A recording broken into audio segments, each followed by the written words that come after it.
welcome back sa isang episode na naman ng Hapag Kaalaman. At ngayong buwan ng Oktubre, ngayon na po ang buwan ng ating barangay at sangguniang kabataan elections. Nakita po natin ang daming tarpaulin for our election period. Nakita rin po natin ang sari-saring plataforma na singkang haba pa ng traffic ng EDSA.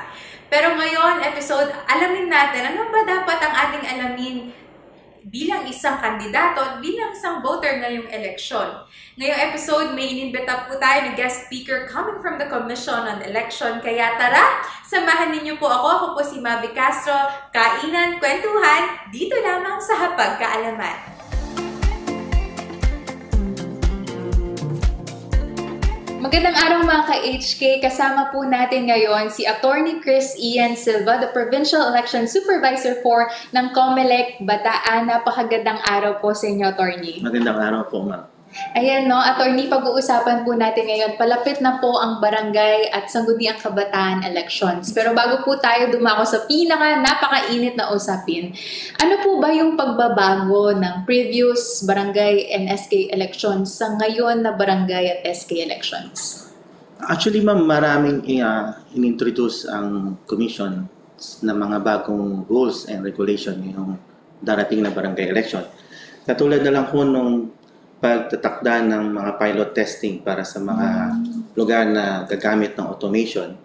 Before po kasi ang barangay election is lahat po yan manual voting. Ngayon magkakaroon tayo na at least tatlong lugar na susubukan ng komisyon kung effective po ang automation pagdating sa barangay election. So, bale, attorney, hindi na po siya yung mga ginagawa teacher na desulat. Yes, ma'am. Pero sa tatlong lugar lang po na ito. Ang alam ko po, dalawa sa Dasmariñas and isa sa Quezon City. Pero sa lahat po ng subong basa po, manual pa rin. Manual pa rin po. So, parang moving forward, ito po yung nakikita natin for the following or the next set of elections. Wow. Yan, attorney, palapit na po ang barangay at SK elections at nakita po natin, maraming pinagbabawal or maraming regulations po ating sa mga, of course, sa mga tumatakbo at even sa mga ating botante. Ano po ba yung mga bawal ngayong election period? Marami pong bawal during election period. Unang-una po, bawal ang magbenta at bumili ng boto. Yung tinatawag natin vote buying at vote selling. At bawal din po yung premature campaigning. Ang mga kandidato po, upon filing of their COC, is considered po na kandidato na sila. Ngunit po, ang campaign period natin ay 10 araw lamang. Ito po ay mula October 19 hanggang October 28. So, ibig sabihin po, upon filing of their COC, bawal po silang magkandidato hanggang October 18. So, kung sila ay mangampanya, kung magka-campaign po sila during these days, ay makakasuhan po sila ng premature campaign. Makakasuhan na po sa premature campaigning. So, attorney, pag pinalabas po nila na vote for me, that is considered po na premature campaigning before the campaign period. Yes, ma'am. Ang premature campaigning po kasi is any activity that promotes oneself as a candidate or pinapakilala mo yung sarili mo bilang isang kandidato or ini-introduce mo yung sarili mo, ipinibenta mo yung sarili mo bilang isang kandidato ngayong election.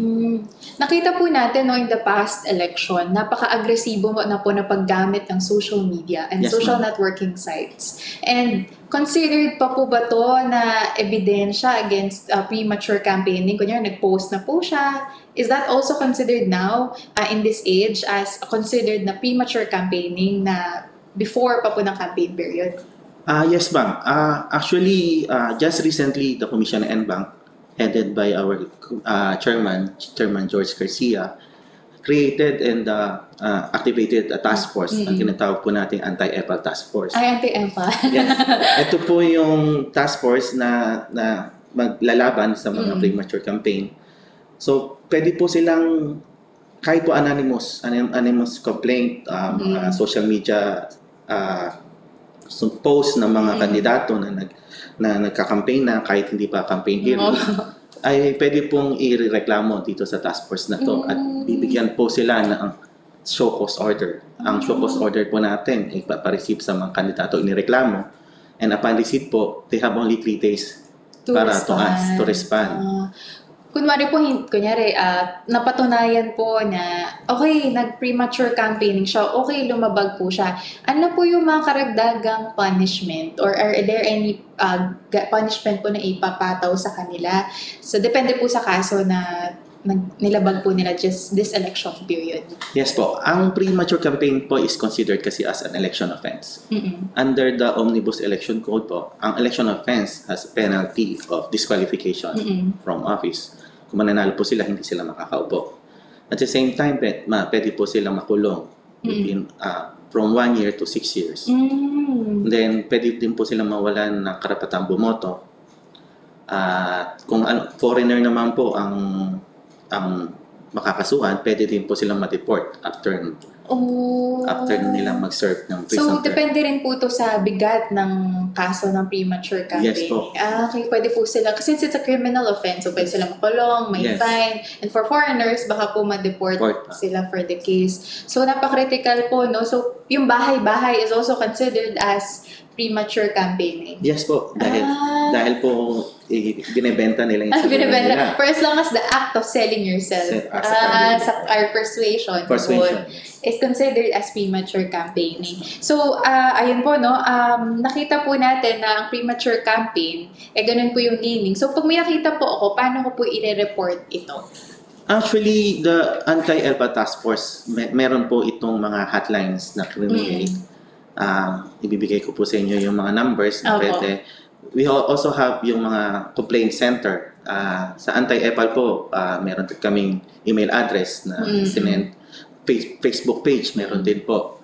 And then pwede naman din po kayong mag-file personally sa mga opisina ng COMELEC, like sa Office of the Election Officer, sa Office of the Provincial Supervisor, and then po sa mga regional offices namin. Pwede rin po kayong dumiretso sa Manila, sa Law Department namin, or mag-send ng mga complaints sa mga email address namin. Ayan mga ka-HK, no? Napakaraming modalities o maraming medium na pwede po natin ireklamo or sabihin na kung may mga nilabag po ang ating kumakandidato ngayong election period, no? Pero attorney, bago po tayo dumako sa pinakamainit na parte ng ating usapan mga ka-HK, syempre dadako muna tayo sa isang panibagong pagkain na titikman natin ngayong foodcast. Panoorin po natin to.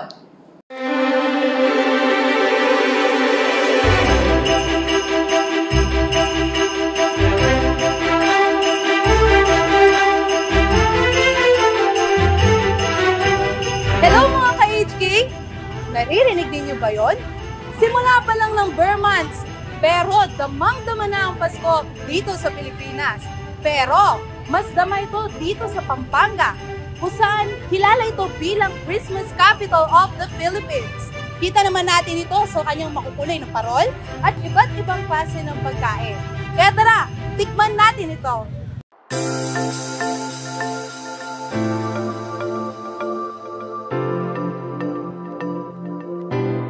Kumukuti-kutita, bumubusi-busilak, Pasko na nga sa Pampanga. Sa kasalukuyan, hinihirang na ang buong Pampanga bilang Christmas Capital of the Philippines.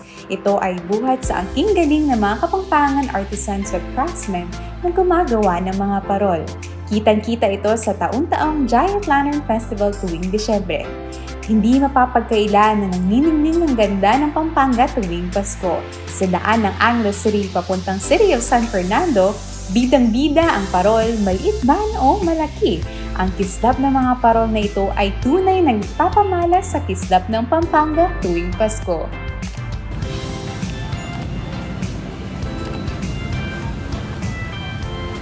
Abay, syempre, hindi Kapampangan ang segment na ito kung wala ang pagkain na pinapamalas din ng probinsya tuwing Pasko. Dagsa sa Pampanga ang iba't ibang pagkainan na matatamasa lamang tuwing Pasko. Ano pa ba ang sikat tuwing Pasko? Nababagay ang mainit na bibingka na may keso at itlog na pula at puto bongbong na puno rin ng keso at niyog. Marami man bersyon ng pansapag sa mga specialties na ito, pero bilang Pampanga rin ng Culinary Capital of the Philippines, binasbasan ito ng Kapampangan taste at punong-puno ng sahog. Dito sa may museo ng Angeles sa Angeles City, makikita natin ang sikat na pamilihan ng special bibingka at special na puto bongbong. Mga tamu! Ano Ano pa ba ang masarap na panulak sa mainit na puto bongbong? Ang mainit na tsokolate batirol ng Cafe Museo. Gawa lamang sa purong tableya, mainit-init pang ihahain sa iyo habang kinakain ang iba't ibang specialties. Nabusog din ba ang mata ninyo? Tara at damhin natin ang Pasko sa lamig na simoy ng hangin at sa sarap ng pagkain dito sa Pampanga. Back to you sa HK Mabi.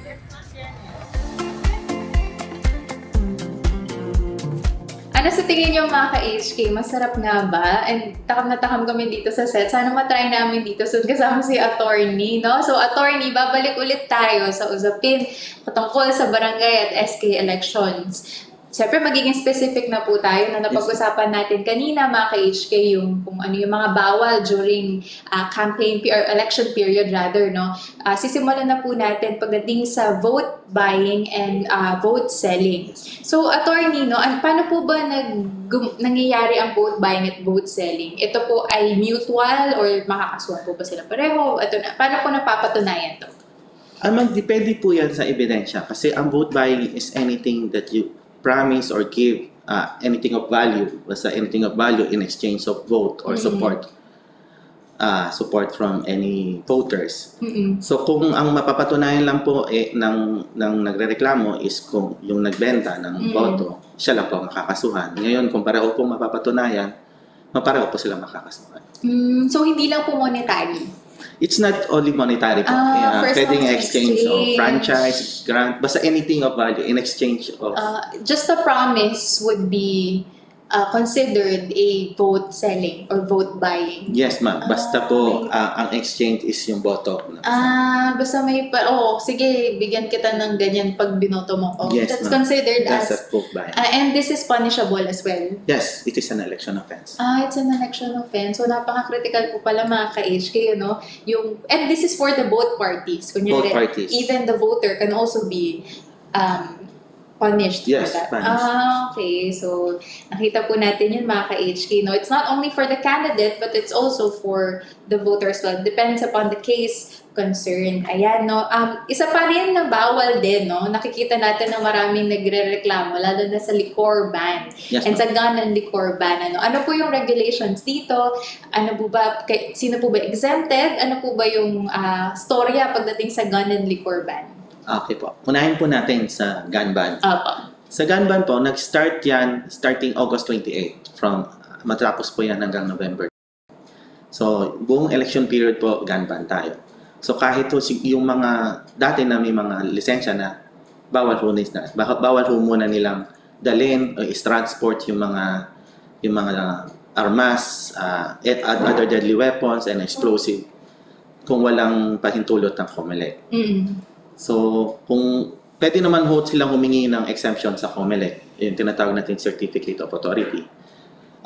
Gumawa po meron pong committee sa COMELEC na tinatawag po natin Committee on Gun Ban and Safety Concerns. Sila po yung sumasala sa mga aplikasyon na ito.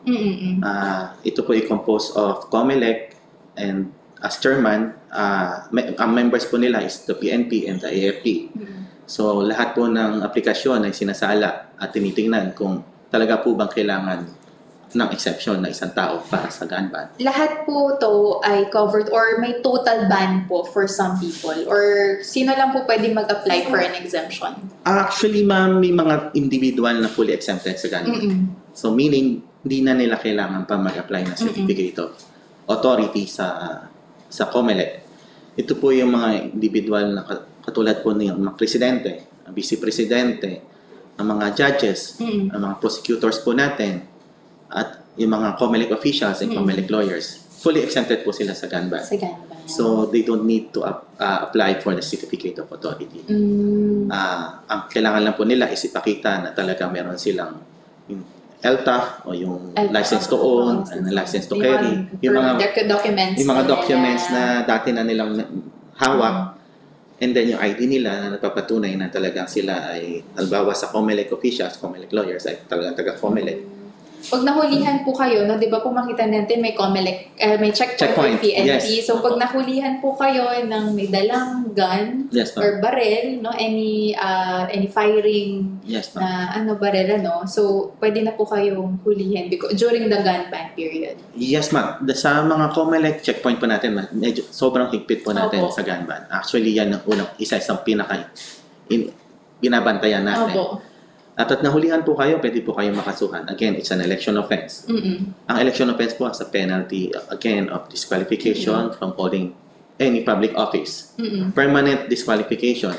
And pwede rin po kayo makulong, again, from 1 year to 6 years. Kung kumakandidato po ako ngayon, may dala po akong barel, and nahuli po akong may dalang barel, considered, you can be disqualified totally from running. Yes, ma'am. If wala po kayong certificate of authority na nakuha sa COMELEC, pwede po kayo ma-disqualify. Pwede po ma-disqualify. Oh, so kailangan po, there are exemption, pero you have to apply for a certificate of exemption, provided this is justifiable at may proper reason po for your application and for exemption. Yes, ma'am. Yes po. Paano naman po sa liquor ban? Marami po akong naririnig na nagre-reklamo. Paano liquor ban? Yes, ma'am. Ang liquor ban kasi natin is applicable lang, ina-apply lang yan during a day before the election and the day of the election itself. So meaning sa October 29 hanggang October 30. It's a total ban. So walang content. Walang exemption. Walang apply. Although may exemption, pero kasi bawal talagang magbenta at totally bumili ng alak during those days. Pero may mga exception naman po. Ang exception po dito is yung mga tourist-oriented establishment o yung mga establishment na who regularly caters foreign tourists.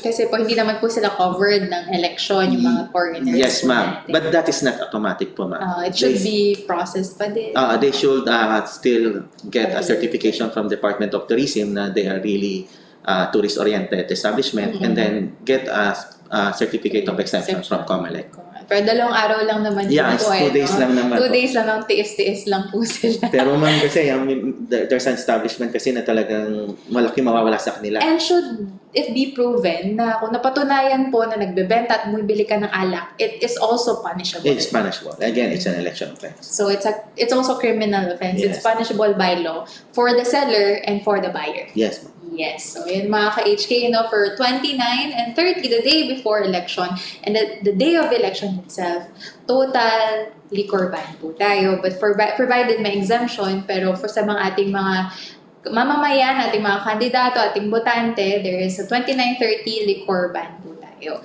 Ayan, and it is also punishable by law should malaman po natin na nagbenta po talaga kayo at bumili ng alak on that day. So, ayun po, attorney, nakita natin na maraming pwedeng makasuhan, ma-disqualify, at maraming pwedeng mahatulan ngayon election period.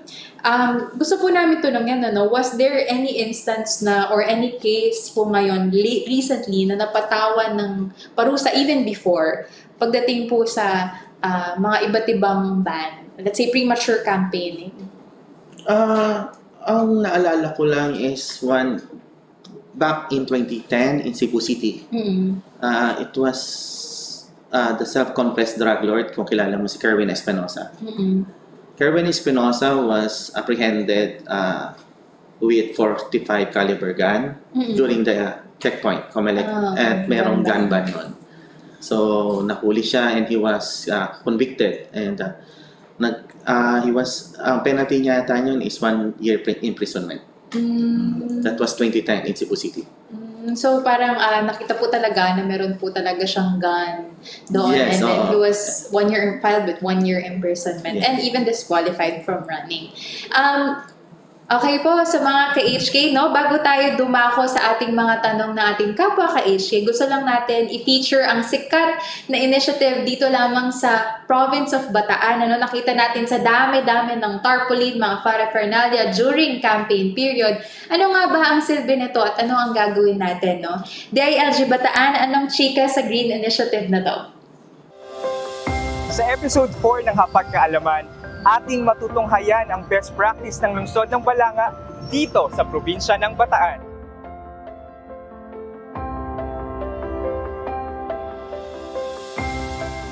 Sabay ng nalalapit na barangay at SK election ay siyang pagdami at pagkalat ng iba't ibang uri ng campaign materials sa paligid.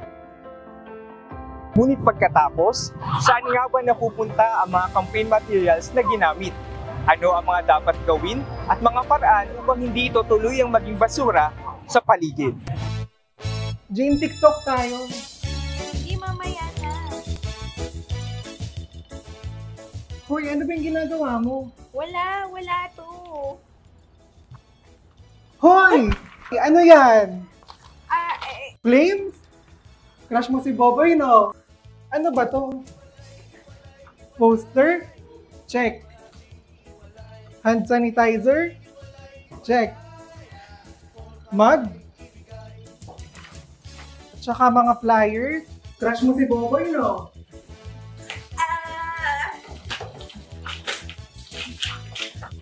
Oo, crush ko si Boboy. Ay na nga.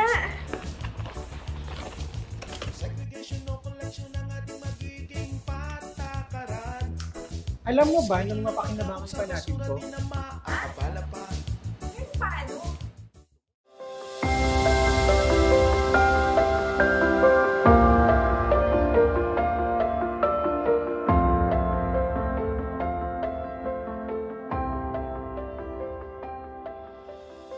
Mula pa noong 2016, ang lungsod ng Balanga ay isa sa mga natatanging LGUs na pambato sa mga awards sa nasyonal na kategorya tulad ng Manila Bayani Awards and Incentives o MBAI. Bilang patotoo, ang Balanga ay naglungsad at nagpapatupad ng Election and Campaign Waste Management Program at sa pamamagitan ng programang ito, nahihikayat ang mga mamamayan na alagaan at panatilihing malinis ang ating kapaligiran.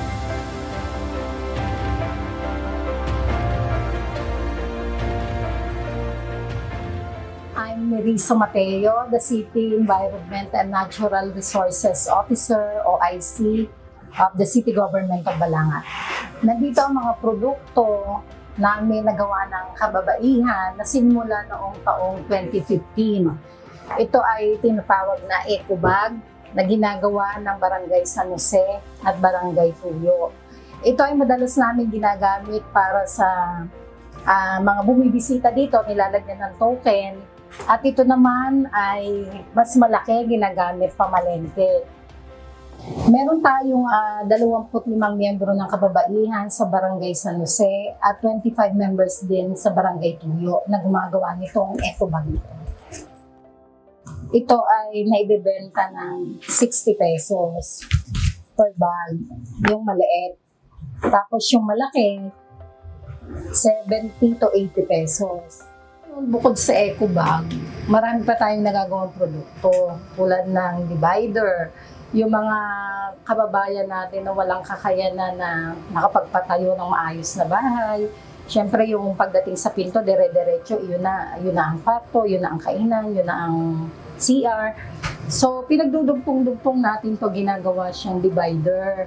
So binibigay lang natin to na libre sa ating mga kababayan. Kadumadating yung election period, talagang di ba nagkalat lang yung mga tarpaulin sa mga barangay.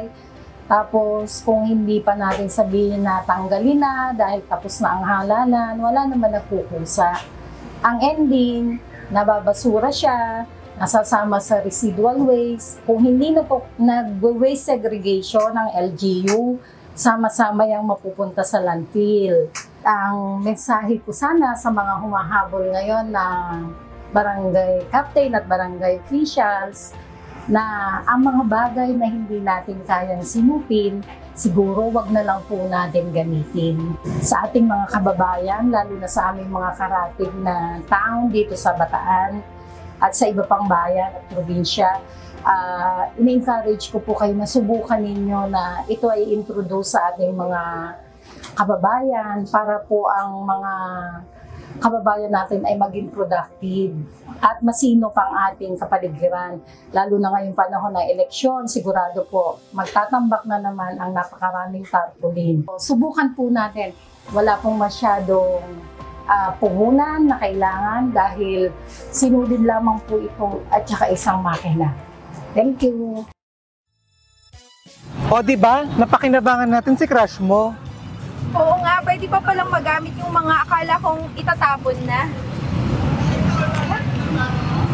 Ayan, maraming salamat DILG Bataan at napaka-interesting nga naman ng initiative na ito. No? After elections, we can actually be able to make use sa ating and recycle even ang ating pagiging creative even during this times. No? Ayan, attorney, we are now the latter part po ng ating interview for today, ating talk show. No? Medyo dadako na po tayo sa isang Facebook question.